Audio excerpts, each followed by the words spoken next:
Bryan Clayton, thank you so much for coming on the Inner Edison Podcast. I appreciate you being here. Well, thanks for having me on. It's great to be here. We've already, sorry, I hate to tell you people, but we've already had our conversation and we're done. I'm just kidding. It's people understand it. Before you get the mics live, we have conversations and we try not to because that's all stuff we want to include in the podcast. Every bit of the conversation we have about anything should be in the podcast. But let's get to we had a little conversation about, what was your win today, and you wanted to talk about your business and how the trials and tribulations and what you went through building the stuff. And one of the things you said, what you were a blue collar landscaper, which is the first time I've heard that. You should write a book, The Blue Collar Landscaper to the Stars, or something like that. But how did you get in? Where are you located, first of all? Yeah, so I'm out of Nashville, Tennessee, and I started mowing yards when I was in high school. My dad actually made me go mow the neighbor's yard one day. He got tired of watching me playing in all day, and he said, "Hey, get off your butt. The neighbor needs somebody to cut their grass." And my dad was a military guy, so this was not a request; it was a direct order. And luckily, he did that because I paid $20 for like an hour of work. And that clicked in my head. I thought, wait a second, I can just do this, and I don't have to hassle you guys for money, and I can buy the soccer cleats that I want to buy. I don't have to have the $20 ones. I can have the $100 ones if I can get 5 more of these. And so I started passing out flyers around the neighborhood and never looked back. I ran that lawn mowing business for 15 years and wow, ended up growing it into a real business. It ended up growing to about 150 people and ended up getting it over $10 million a year in sales. And then in 2013, a big national company that operates in the landscaping business. You wouldn't think that there's nationwide landscaping companies, but there are a few. One of them bought the business. And so, yeah, luckily my dad made me mow the neighbor's yard that day. Now, building this business, did you have anybody in your family that owned a business before? No, my dad was kind of career military, and then my mom was a professor. And so not only did we not have any entrepreneurs in the family, we didn't really have a whole lot of private sector people either. And so I think it just was one of those things that I was pushed into. Luckily, my dad was a solid leader to me in that way, and made me do the thing that I didn't want to do, and that just clicked for me, man. And I've never had a job since. I ran that business for 15 years, sold it, took a couple years off after that and got bored. And then I started my second company, GreenPal, which is the business that I run today, which is a mobile app that works like Uber, but for lawn mowing services. And Okay. so I went from a blue collar. Keep going back. I'm not ready to go there yet. No, right on. So I want it because a lot of people don't realize, to be a successful business person with nobody in your family to help you to grow, and having to do it on your own. My dad was, he died of hairy cell leukemia from Agent Orange of Vietnam. He was in airborne, not airborne. So he was in the Air Force, like my uncle was, because everybody was in the Air Force because they had just split it off from the Army, so they were filling it up. So that's why there was right. I forgot about that. And people, because I never understood why everybody was in the Air Force that I knew in the Vietnam. And it was like, okay, the Air Corps, from the Army was the 50s and went on. I was like, oh, it makes sense now why they had to fill that up. Yeah. But so I didn't have that same thing. My mom did antiques and other stuff and estate sales and stuff. But that wasn't what I learned how to do stuff. How did you build your business? You must have made major mistakes along the way. Yeah. I want to talk about this because this is important for people to understand. Well, first of all, it wasn't a success overnight. You're talking 15 years. You did well, but I'm sure there was things that came across. Yeah. One thing that the first and second company has taught me is like building a business is just all about experimenting. And in an experiment, you don't really make a mistake.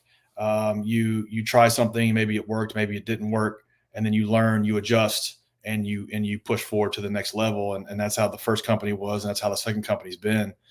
And you really only learn by putting the reps in, by going through the motions, doing the work and trying to get to the next level.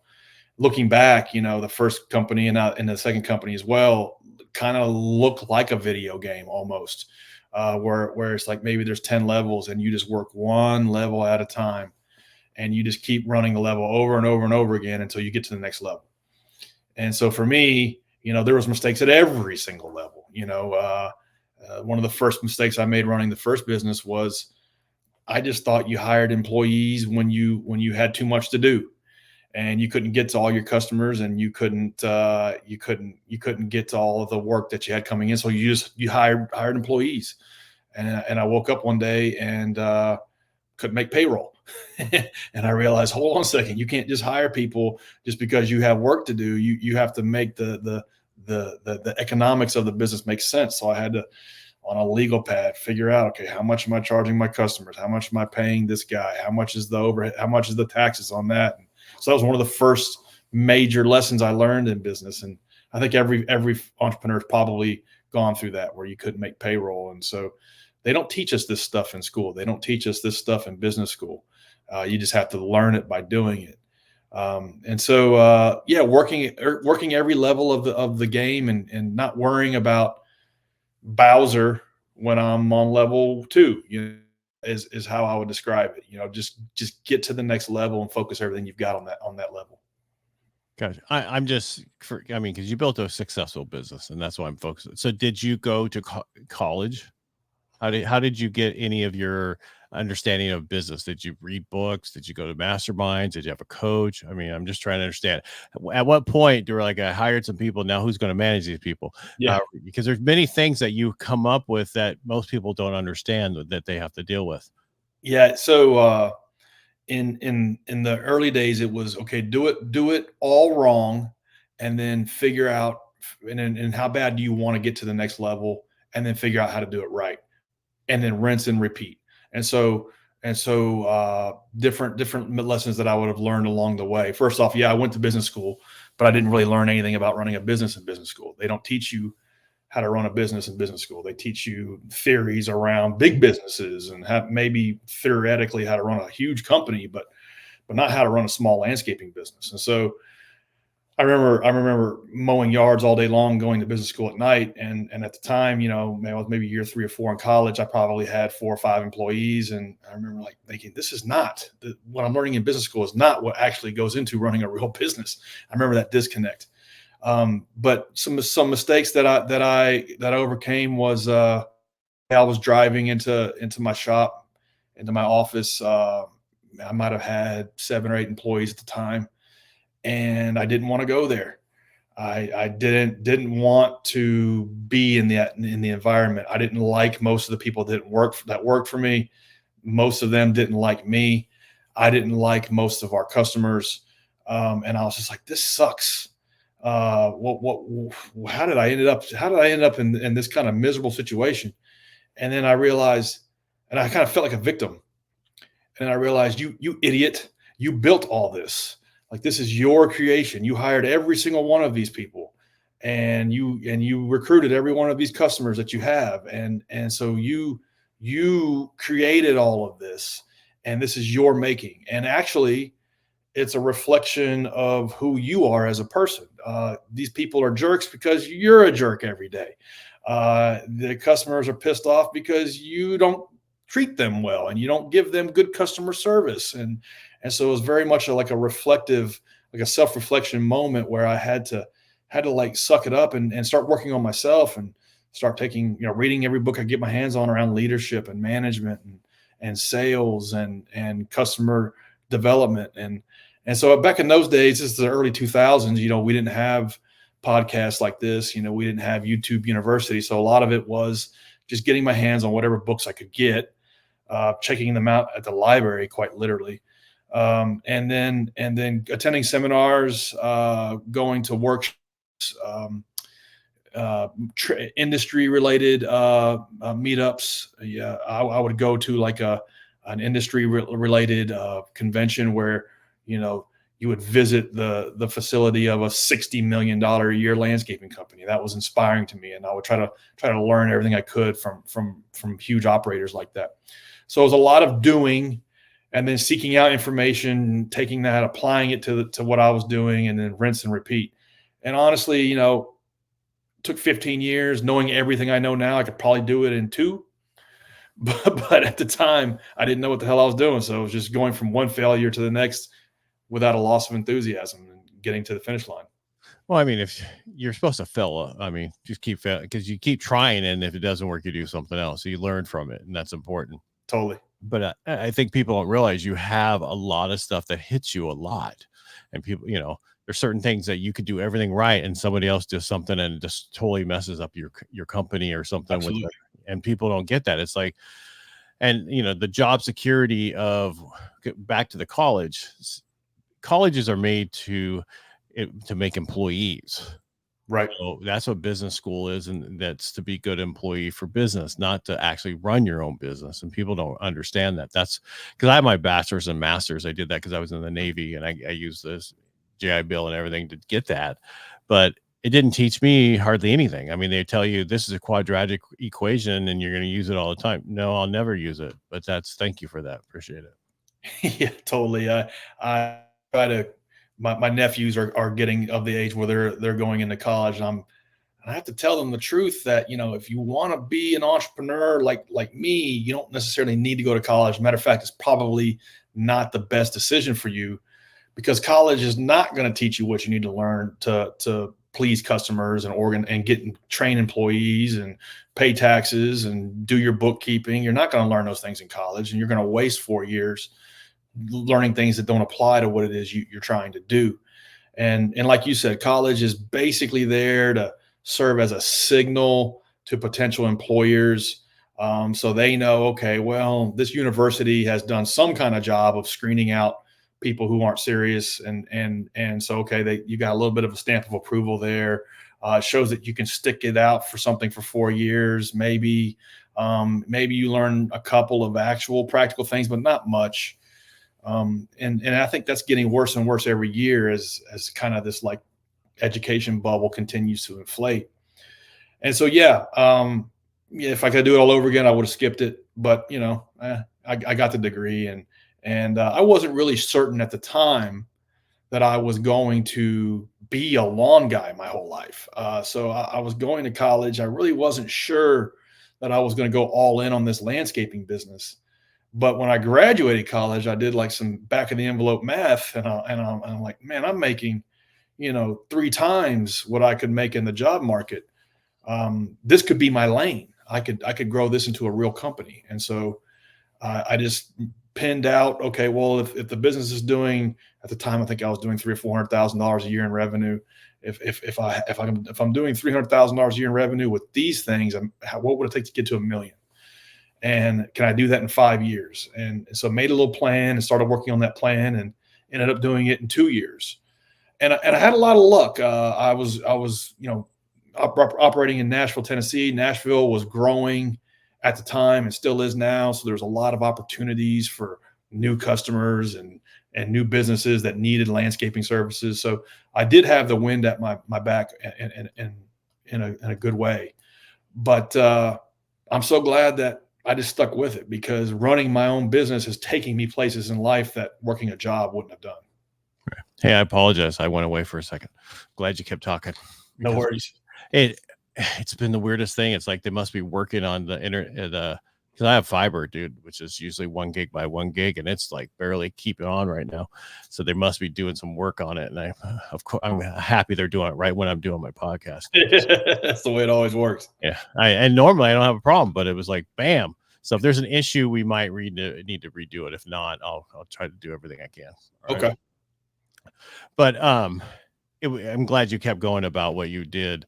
So when you were building this and you to the point where you're going to sell it, how did that come across that you wanted to sell?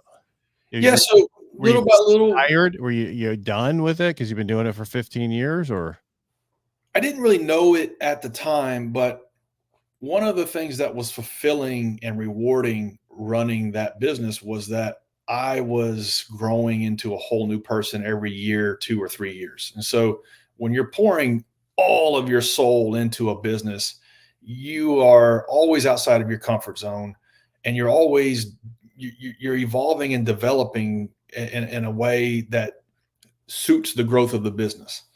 And so as the business was growing, I was growing too. And And that's like a rewarding thing. It's a fulfilling thing to be prospering in life in that way, not just monetarily, but like now you communicate better. Now you know skills around accounting and bookkeeping and leadership and even stuff just like how to change a transmission in a truck. I had to learn how to do that in the early years. All of these little things that you pick up on the way because you have to. And the business had grown to around $10 million a year, and it wasn't like I conquered the world or anything, but I kind of reached a saturation point of how big I could grow that business in my market. And so for me to go to the next step, I would have had to launch another city, and maybe Atlanta or Chattanooga or something like that. And I just didn't really have the tread on the tires for that. I didn't really have the desire to do that. And so I kind of kept the business at a plateau for 2 or 3 years. And then so now this kind of aspect of personal development went away. And I knew that was happening, but what I didn't anticipate was I became very discontent running that business when I wasn't getting that kind of reward out of it. And it became not challenging and not fulfilling in that way. And so then I decided, well, I go to these industry trade meetups, and every year there's 1 or 2 operators talking about how they sold their company.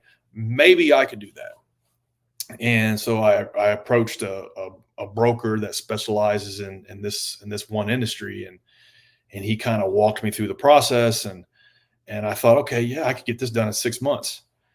It ended up taking a little over 2 years. I had to take the business back down to the studs and rebuild it in a way that a big national company would want to see it in order to consider buying it. And the weird thing was, what was, and finish what you're talking about, but what I want to know what the difference was. Yeah. So to finish my thought, and it was the weird thing was after I did all of that, I kind of fell back in love with it all over again because that was hard. And I didn't want to do any of these things. None of them were fun.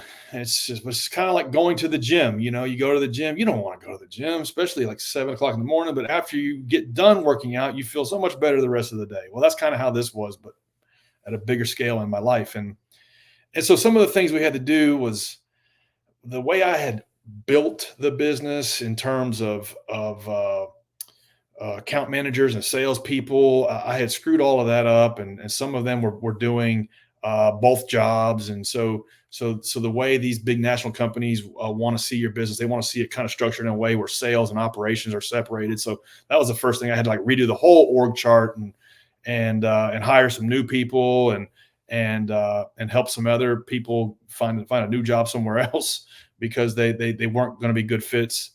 And then all the accounting was all good, but not at the grade where any acquirer would want to see it. So they look for stuff. They look at what's called GAAP, generally accepted accounting principles. And so none of my accounting was in GAAP. So we had to fix all of that. There was a lot of things around equipment. I had a lot of redundant equipment. So I had to sell some stuff and buy some new stuff. A lot of standardization. They want to buy like a McDonald's. They don't want to buy Joe's Burger Shop. They want to buy something that's turnkey, that's running, that's can run without you. And so a lot of stuff around standardization, systemization, org chart, accounting, and then probably 4 or 5 other things.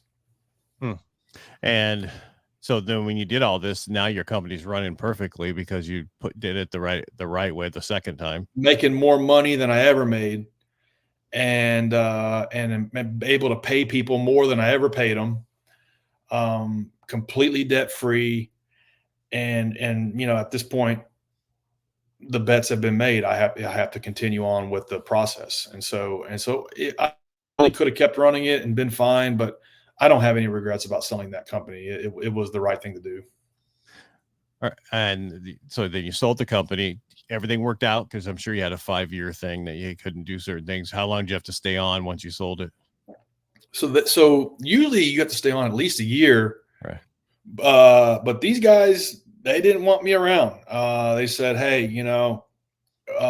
because there was conflict with the operations manager they hired and me, not personally between he and I, but like the operating core of the business was looking to me for directions when they needed to look to the new hire, and we just never could nail that. And so really, I was kind of getting in the way. And so they told me, said, well, if you wouldn't mind, kind of, you know, get out of here. and so and so I was fine with that. I didn't want to stick around any longer than I had to. Although I did miss my people. This was kind of like for 15 years, there was several employees that worked there the whole time, and they were kind of like family members to me. So that was a very difficult thing that I didn't anticipate. Um, when it's no longer your baby and these are no longer your people, it really is kind of like going through a divorce. It was really painful, and so I kind of wanted to just rip the band-aid off and move on to the next phase of my life. I didn't know what that was going to be, but I knew I needed to create the space for it, and so that's what I did. And I took some time off, and I thought I was just going to be like an investor for the rest of my life, because I didn't really want to run a difficult business like that ever again. It was really challenging running that company, and I didn't want to do that again. And so I thought, well, I'm just going to take the proceeds from this sale and invest in real estate and do real estate projects, maybe, and maybe invest in other small businesses. That'll be fun. I did that for like 6. Got really bored and again very unfulfilled yet again. And I thought, man, well, I guess I need to have another project. I need to have another mission. What is the reason I get out of bed in the morning? And for me, I don't have kids, so the answer to that question, why am I getting out of bed in the morning, is my business. And so now I didn't have a business, and so this is what was causing kind of like this discontent feeling. And so I thought, well, I'm just going to start another company then. And I remember watching the movie The Social Network, and in that movie, Mark Zuckerberg and his buddy build Facebook in like 20 minutes. And so I thought, man, that looks really fun. Like running a tech business. That's what I want to do. And that looks a lot easier than all of this other crap I just did, where I was having to deal with employees and equipment and pesky customers. I want to run a tech company because that looks so much easier. And then I thought, well, what could I do? What kind of technology company could I start? And at the time, Uber was kind of just getting going, and that put a light bulb moment in my head, where I thought, well, someone's going to build an app that works like Uber but for lawn mowing. Why can't that be me? And told 2 friends about the idea, and they said, I'll quit my job and start that with you next week. And they did. And none of us knew how to code. None of us knew how to build software, but we didn't let that stop us. And we embarked on the journey of building the Uber for lawn care, and we called it GreenPal.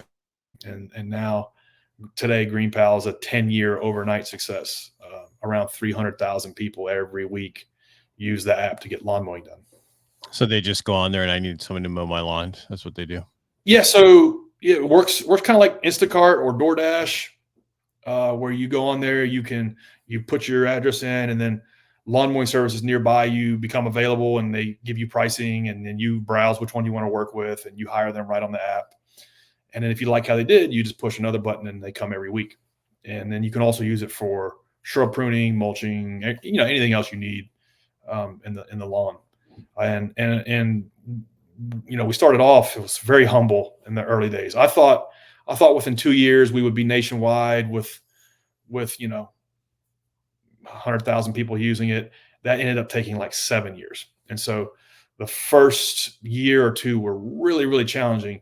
First, learning how to be a tech founder, because that was totally different than being a blue collar landscaper.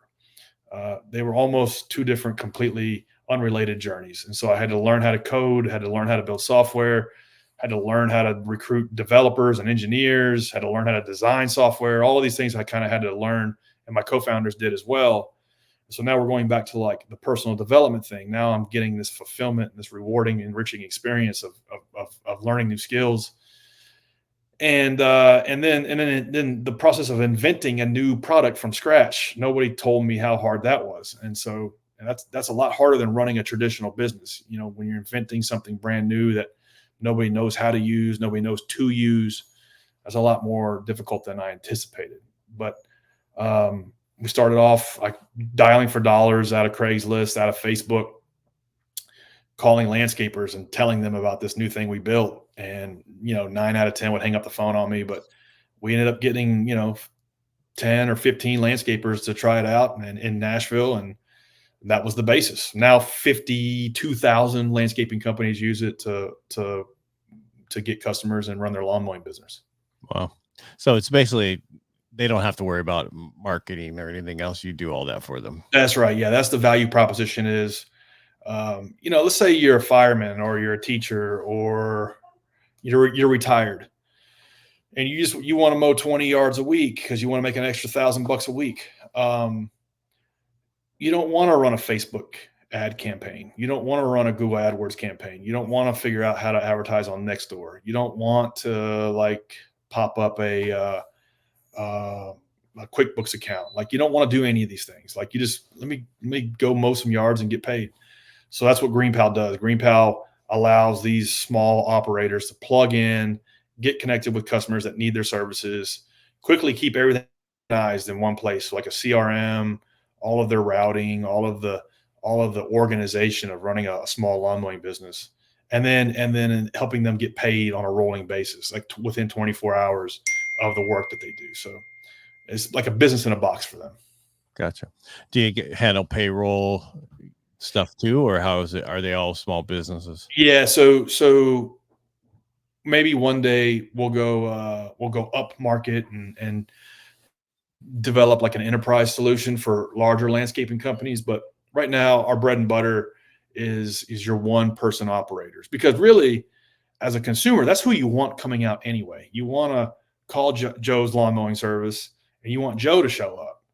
You don't want the guy that he hired off of Craigslist last week who may have gotten a DUI the week before, showing up to mow your yard, who may not be trained well. You want the proprietor. And so that's what GreenPal does. It helps put you in touch with the proprietor who's going to come out and mow your yard. So 90% of them don't have any employees, and really it's almost more for themselves.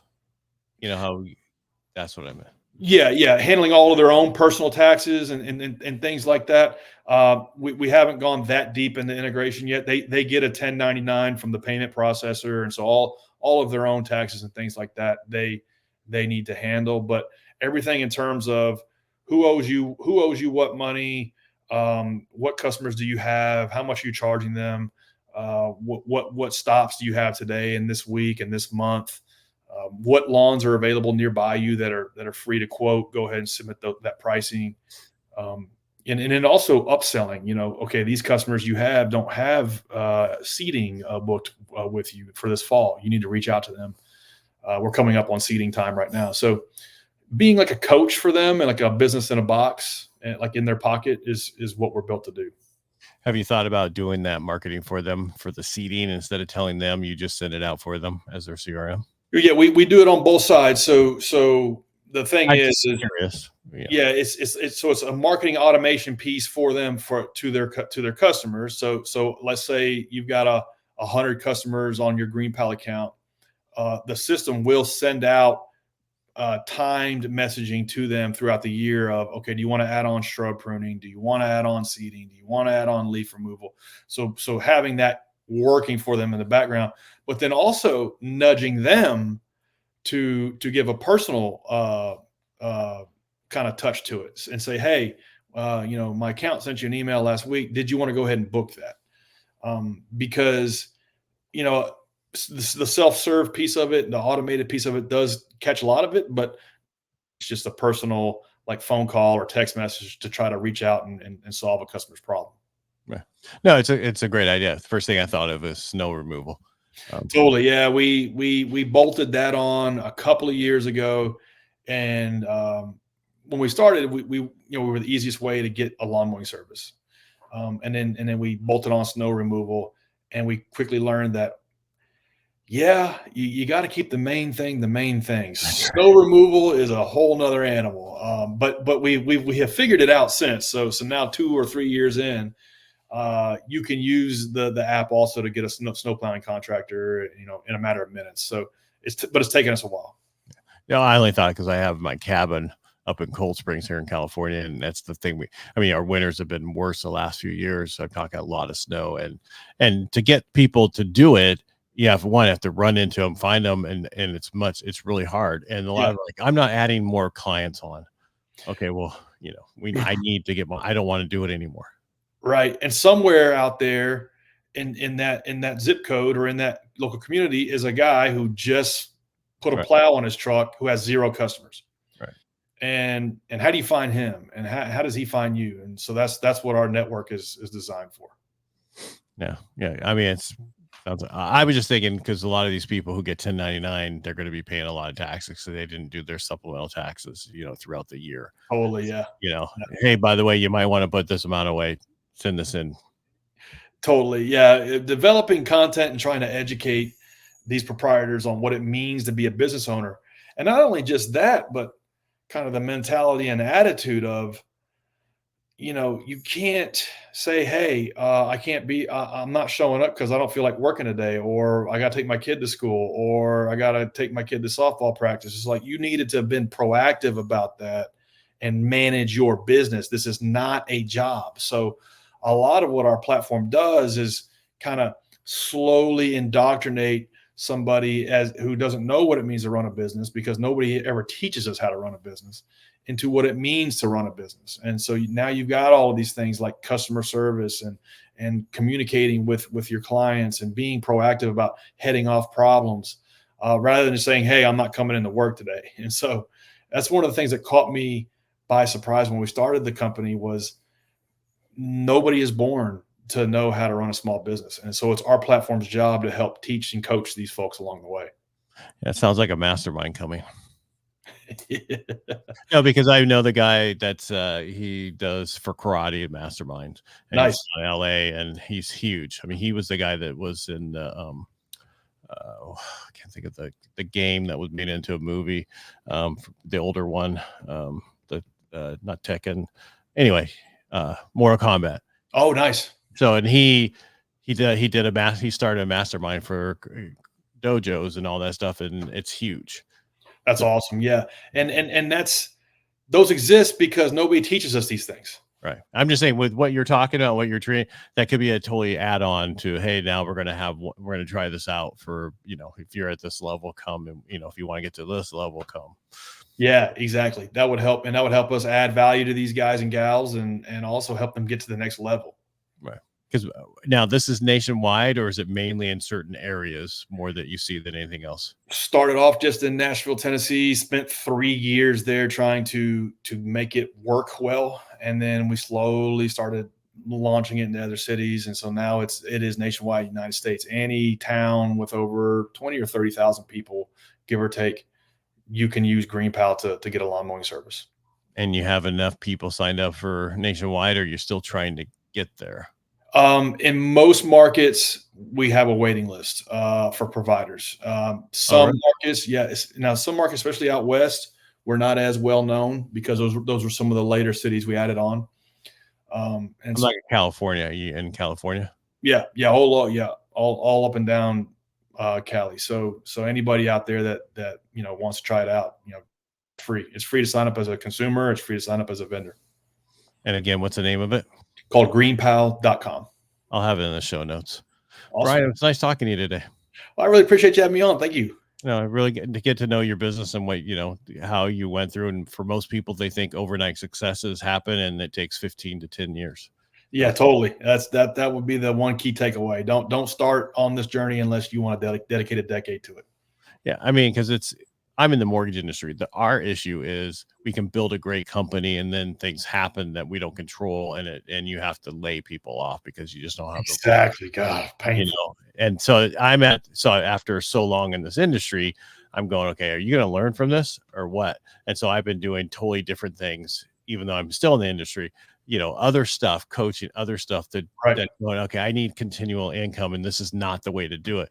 The one thing that you built with your company and you're able to sell is you had recurring income from people each month mowing and other stuff. We don't have that. We're a one-time hit. Yeah, you got to get out and kill it every day. That's tough. That's a tough business. Yeah. And so that's like, I'm like, okay, that was great to make. You can make a lot of money. You still can, but it's just going to get to a point where we won't be able to. So Totally. yeah. All right, Bryan. Thank you so much. Appreciate you Thank being you. here. I enjoyed it. All right. Make it a great day.